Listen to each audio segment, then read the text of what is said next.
logika di dalam pembedahan itu adalah kita bandingkan nawacita dan buku 2 yang sektoral tadi.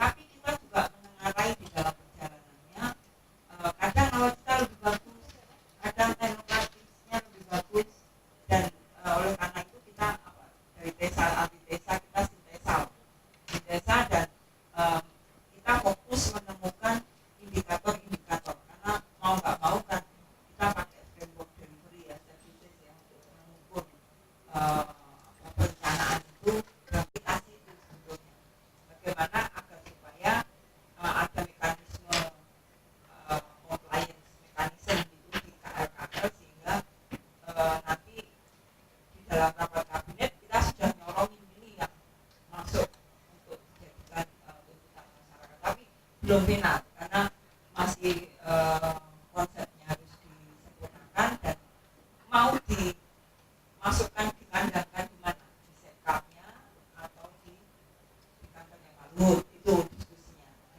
Dan di RPJM final ternyata tidak ter-breakdown ke dalam program presidennya ganti kok nggak mau mengikuti visi presiden kan aneh gitu.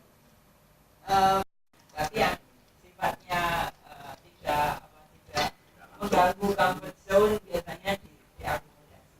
Kita belum cek ke sektor yang lain. Tadi aku sudah eksperimen, tolong cek satu kebudayaan dan ekonomi yang banyak diakomodasi. Jadi kita masih mau cek ke 9 sektor yang lain. Oke.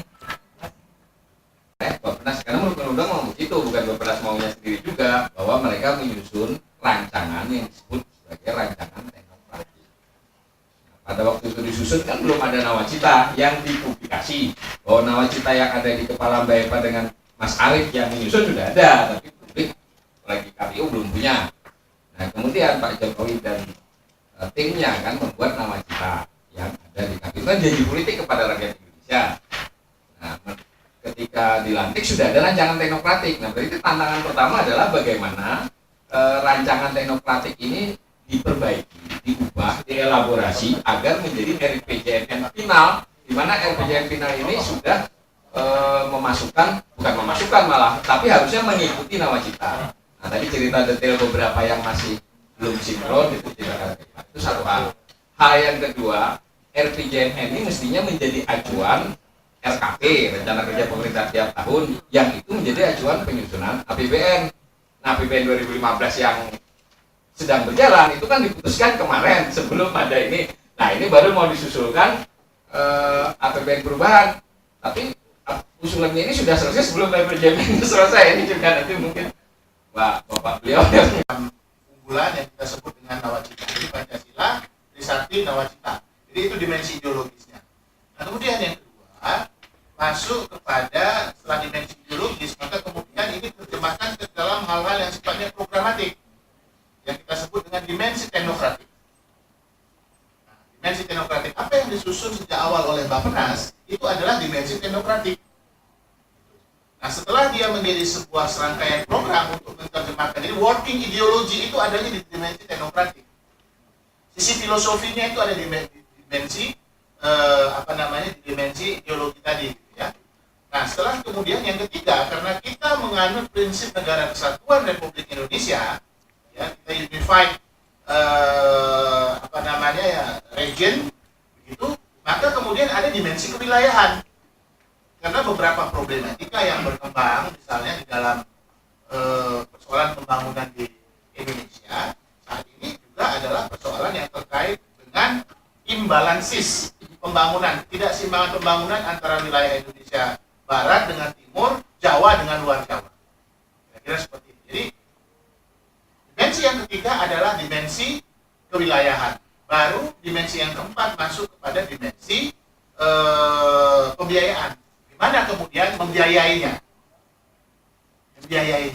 Baru Mbak Eva beberapa program dan indicators yang dianggap tidak nyambung antara apa yang menjadi cita-cita nawacita yang progresif dengan apa yang kemudian dirumuskan oleh pemerintah, dalam hal ini mungkin disepakati oleh Bappenas atas dasar prinsip benchmark yang telah bersama-sama di dalam setiap proses rancangan undang-undang. Masyarakat sipil bisa ikut terlibat di dalam proses itu. Apakah melalui diskusi seperti ini ataupun menyampaikan gagasan melalui rapat dengan pendapat umum dengan Dewan Perwakilan Rakyat.